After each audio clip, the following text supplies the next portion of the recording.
The sky bled red when Billy dropped to his knees. Teeth bared, eyes, two embers burning with hatred. Before him, a man in a wide-brim hat and an icy stare aimed a rifle. The wind fell silent. Time froze. And in the desert's hush, a howl, long, deep, and cursed, shattered the bones of the night. How did this demon get here? How did the Old West make room for hell on a man's heels?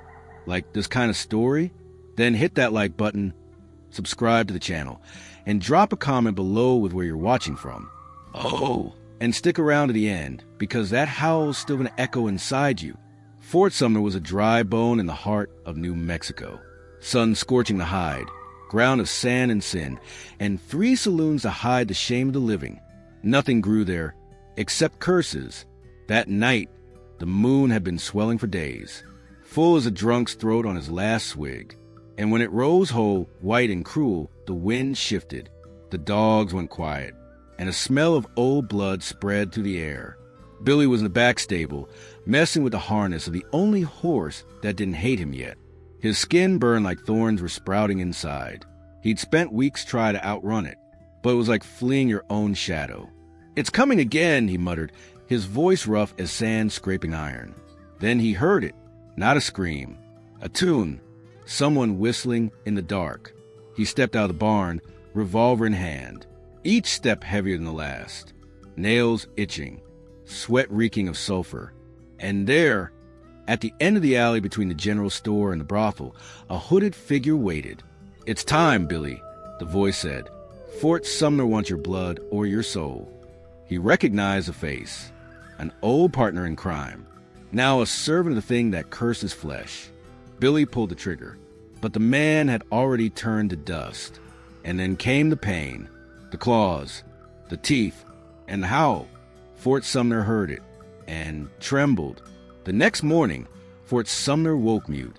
Windows shuttered, doors bolted, no church bells, no train whistles, just the drag of the wind and the lonely creak of a rocking chair forgotten on the hotel porch.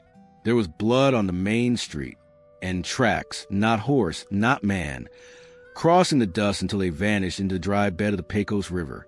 Billy woke naked, covered in dirt, with the taste of rust in his mouth.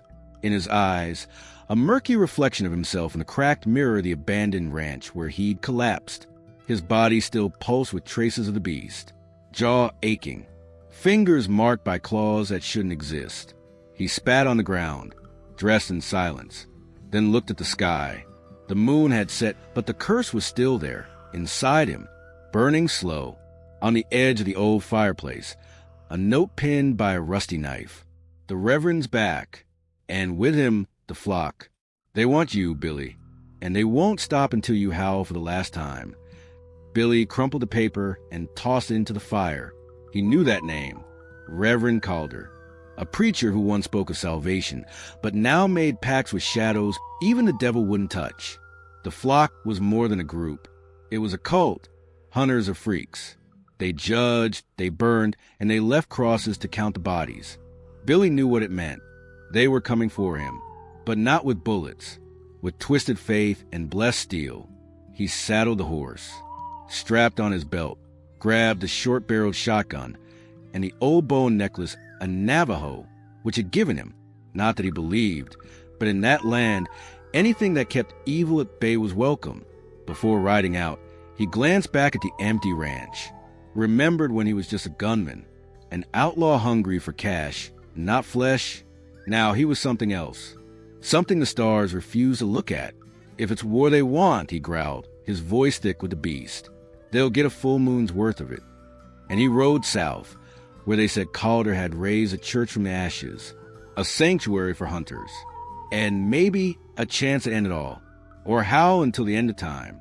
The temple had no cross. It had claws. Atop the hill, the old adobe chapel looked built from bones and broken promises. The planks groaned in the wind, but it was the stillness around it that chilled.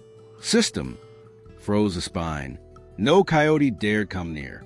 Inside, Reverend Calder preached, not with words, with eyes. His voice was a cutting whisper, and each follower around him, faceless men in low-brimmed hats, hands hidden under dark cloaks, answered with a subtle nod. It wasn't faith. It was obedience. Blind. Fanatic. He'll come, Calder said, fingers sliding along the silver barrel of his triple-barreled shotgun. Because that's what monsters do. They always return to the cradle where they were born. The flock nodded. 11 of them. Ex-soldiers. Ex-sheriffs. Ex-men. Now hunters of curses.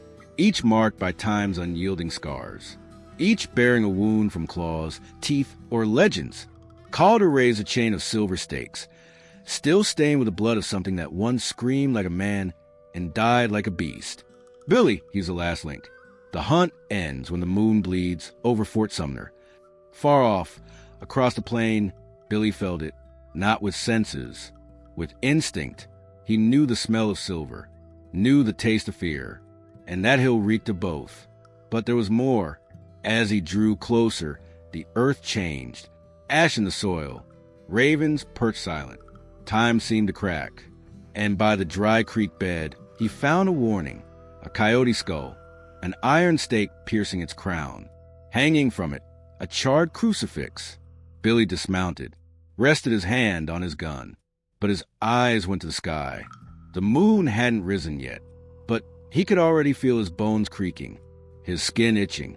The beast wanted out, but he had to wait, because he knew Calder wasn't just a man. He was a prophet of something worse. And if he faced him with rage, he'd die before knowing what lay behind those robes. No, the bullet would come, but not yet. Billy would howl only when it was time to kick open hell's front door. The night fell like a lead veil, cold, heavy, starless, as if the sky refused to witness what was coming. The chapel loomed before Billy like an open grave. The half-cracked door creaked, beckoning. Inside, 11 shadows breathed as one, sharpening steel and faith. Calder, at the center, knelt, eyes closed, muttering prayers from no holy book. Billy stepped down from the saddle and walked. No rush. Each step echoed like thunder in the desert. The hill's ground trembled. The beast inside him roared. When he crossed the threshold, everything stopped. 11 faces rose. 11 eyes, dry as gunpowder, locked on the damned. Calder spread his arms. Welcome to penance, William. Billy didn't answer, just stared. The silence broke with a snap. The first shot sliced the air, but not the man. Billy had already moved, not as a man, as a shadow. He leaped on the first hunter before he could scream. Teeth, claws, flesh. The second tried to run, turned to red dust on the wall. The chapel became an arena. The flock fought with hate. But Billy was hate itself. Calder backed away, muttering inverted verses, aiming his silver-bayed gun. He fired. Billy fell. For a moment, the world spun. But he rose. The bullet was lodged, burning, reeking of sacrilege. This won't kill me, he snarled. Calder tried to flee, but the door shut itself. The candles went out, and in the pitch black, a howl shattered the chapel's stained glass. The beast took everything. Claws scraping walls, teeth tearing promises, eyes like black moons reflecting the end. And in the middle of the altar, amid the blood of believers and the ashes of the Reverend, only he remained, breathing hard, bleeding from the chest, but alive. The moon outside was setting, but the legend, that was just beginning. At dawn, the chapel was only ruins and silence, walls coated in soot. The altar split in two, the floor stained with dried red. No one was left to tell the tale. But, as always, legends don't need witnesses, just tracks. Billy stood atop the hill, rifle slung on his back, gaze lost in the horizon, skin scarred, chest throbbing, but his eyes still alive, still hungry. The wind carried the scent of the east, of new trails, new hunts. The beast slept for now. Fort Sumner buried his dead, but whispered his name, not in fear, in respect, in doubt. Was he man or curse? Down below, the first outsiders began to arrive. Curious sheriffs, reporters with more ink than guts. They wanted answers. They wanted bodies. They wanted to understand. But they found nothing but tracks. Deep, loose, leading where the sun rose. Billy the Kid, the gunslinger who didn't die, the monster who didn't choose to be, the legend no one can bury.